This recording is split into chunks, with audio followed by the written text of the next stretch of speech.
Good day, this 141st day, meaningful moments, 365 days. In keeping. In keeping. What does that mean? For me, the meaningful moment came this morning when we went out for a really early morning cup of coffee in our front little patio and sat down at our bistro. And we had the joy of the flowers, the hanging baskets, the grass that had been just trimmed, and the edging, and looking at the plants that were growing and how the tomato plant in a pot is growing, and all the different little pieces of like those little, I call them whirligigs or whirlybirds that come down from the trees.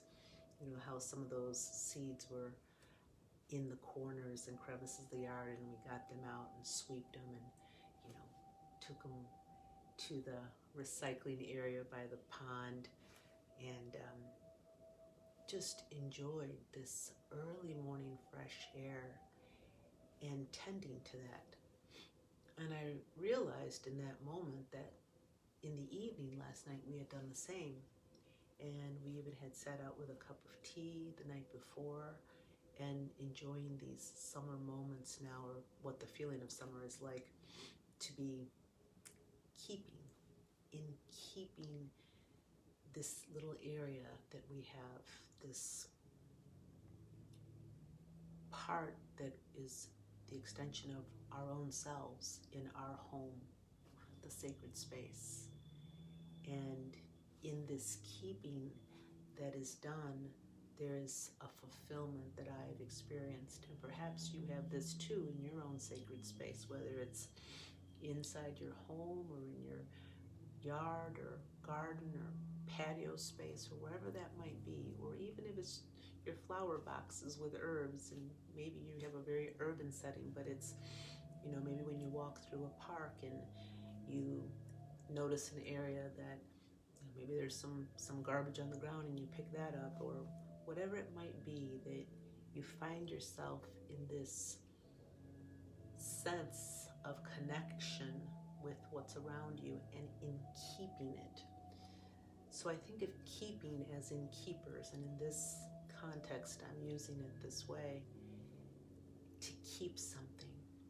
So we're given something and then we tend to its care, and we give it that care and keep it, like a preservation, preserving it, allowing it to be nourished, to grow. We have a new kitten in our home that I mentioned yesterday.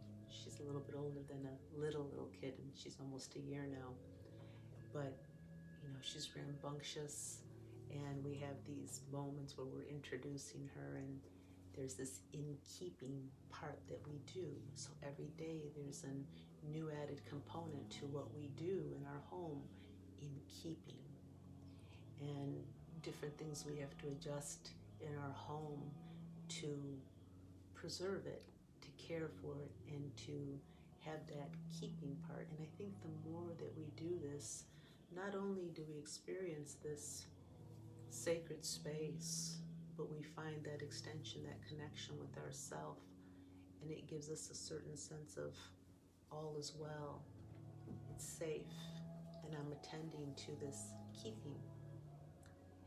So in whatever ways you're doing that, whether it's with your pets, your plants, your children, your grandchildren, your adult children, your extended family of origin, or the new in-laws, however it is that you do that, or just in the care that you give to whatever work you do, and the connection with its purpose for you in your life, may that receive all the blessings to ripple out into the world in this way that we tend to care for, and in the keeping of this sweet life that we have, and our place on the earth, on this planet.